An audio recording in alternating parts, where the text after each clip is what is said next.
अस्सलाम वालेकुम माय two family, welcome two माय channel. उम्मीद है आप सब खैरियत से होंगे।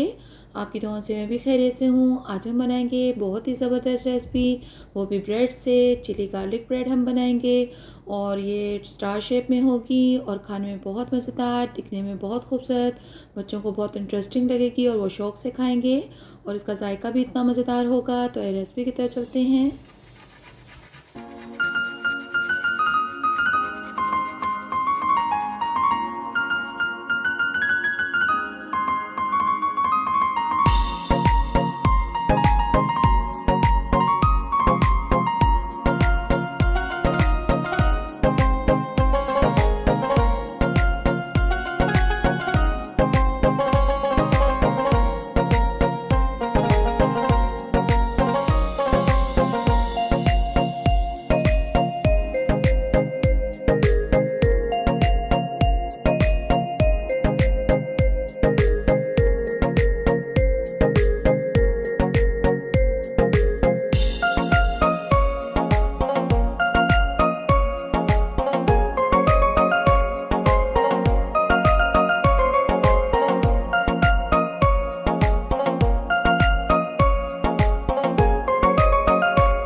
तो उम्मीद करती हूँ ये बहुत ही आसान रेसिपी लेकिन खाने में बहुत मज़ेदार स्टार शेप में चिली गार्लिक ब्रेड, तो ये रेसिपी आपको पसंद आई होगी। ट्राई ज़रूर कीजिएगा। तो हमें याद रखिएगा। इंशाल्लाह नेक्स्ट रेसिपी में मुलाकात होगी। तब तक के लिए अल्लाह हाफिज़।